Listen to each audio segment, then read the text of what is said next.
Professeur François Paillard, bonjour. Bonjour. Je vais d'abord vous demander de vous présenter, si vous voulez bien. Alors, je suis cardiologue au CHU de Rennes et j'ai un intérêt particulier pour la prévention cardiovasculaire, les facteurs de risque et l'épidémiologie cardiovasculaire. Et donc, c'est un petit peu pour cet intérêt particulier que j'ai souhaité discuter avec vous, parce qu'il y a des études finalement que quelqu'un comme vous peut aborder, nous expliquer, alors que nous, on n'est pas toujours très réceptifs. En particulier, il y a eu une étude, je crois, qui montrait comment le traitement à long terme de la restriction sodée à long terme ou le contrôle d'une pression artérielle plus basse ou l'association des deux, à vous de nous le dire, pouvait être efficace en prévention du risque cardiovasculaire. Alors peut-être déjà comment ça se passe. Alors effectivement, il y a une étude qui a été présentée par Brian Ferencz de Cambridge, qui est une étude britannique à partir d'une biobanque britannique où on disposait des particularités génétiques de la population et on a pratiqué ce qu'on appelle une étude de randomisation mendélienne. Oui. La randomisation mendélienne, c'est-à-dire qu'on ne tire pas véritablement au sort, mais les sujets sont en fait tirés au sort par la génétique. C'est-à-dire que certains ont un patrimoine génétique qui va avoir tendance à majorer un peu leur pression artérielle ou leur LDL cholestérol, et les autres, au contraire, ont un patrimoine génétique qui les met un peu plus bas en LDL cholestérol ou en pression artérielle. Et on compare ces deux groupes de population qui, par ailleurs, sont comparables sur tous les autres aspects, le tabac, le diabète, etc. Mais ils ne diffèrent que sur cette prédisposition à un niveau de LDL ou de pression artérielle plus ou moins élevé. Et donc, ça permet d'apprécier très bien sur toute la durée de l'existence l'impact du niveau de LDL ou de pression artérielle. Donc ça vient en complément des études d'intervention médicamenteuse qui, elles, par définition, sont sur un délai très court, 4-5 ans maximum, alors que là, on a l'effet de l'exposition génétique, donc sur toute la vie. Donc les résultats de cette étude ont montré quoi?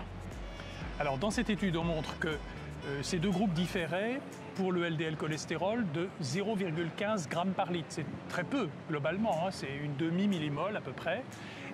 Et par ailleurs, pour la pression artérielle, les groupes différaient de 3 mm de mercure.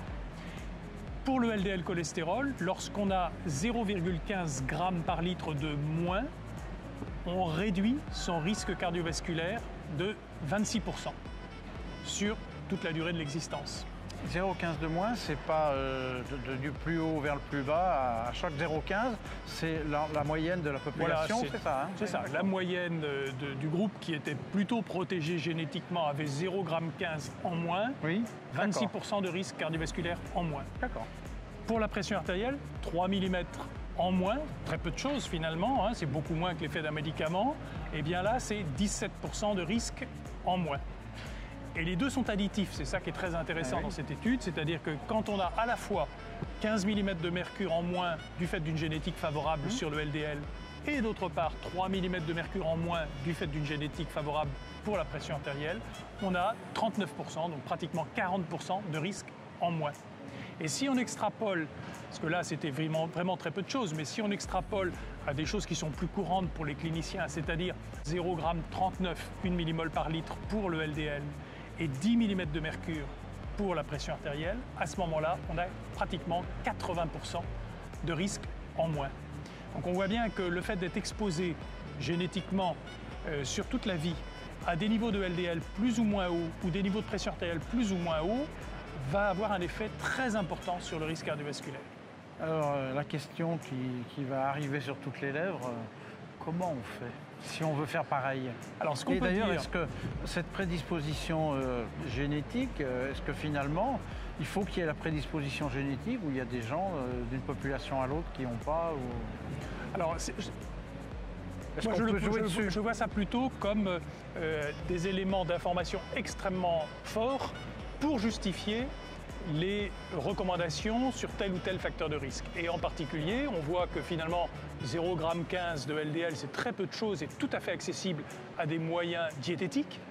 3 mm de mercure sur la pression artérielle, pareil. Le mode de vie permet largement d'avoir plus que 3 mm de mercure en moins.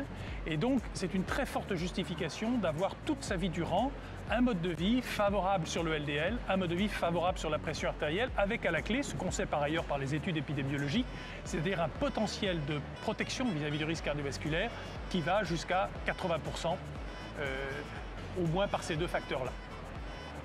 Cette étude est très intéressante, elle va sans doute faire discuter pas mal et puis on verra ce qu'on va en faire et quelles vont être les réflexions qui vont aller derrière. On avait parlé d'une autre étude tout à l'heure qui vous avait intéressé. Alors dans les autres études qui est déjà parue l'année dernière mais qui a été beaucoup discutée pendant ce congrès, c'est l'étude REDUCE-IT. L'étude REDUCE-IT, c'est une étude chez des patients majoritairement en prévention secondaire avec des triglycérides modérément élevés et qu'on a soumis de façon randomisée à 4 grammes d'EPA, donc un acide gras oméga 3 à longue chaîne, versus un placebo.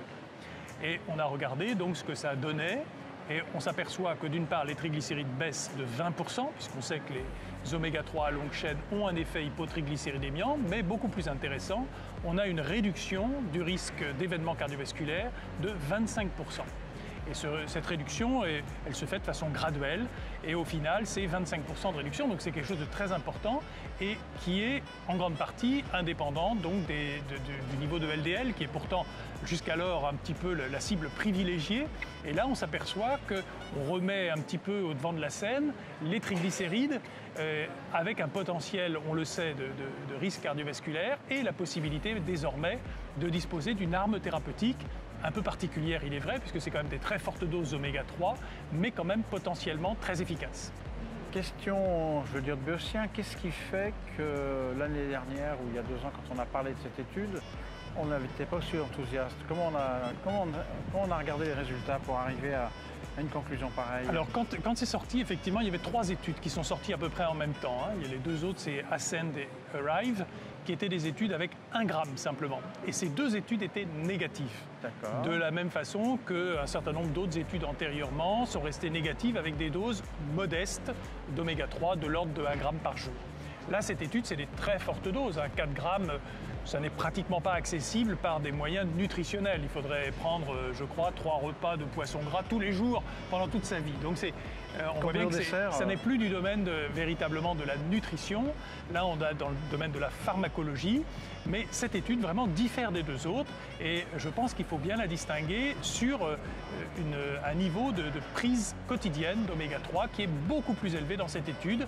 Et d'autres études sont en cours avec des doses fortes également qui, je l'espère, viendront corroborer un petit peu ces effets. Merci beaucoup. Merci à vous.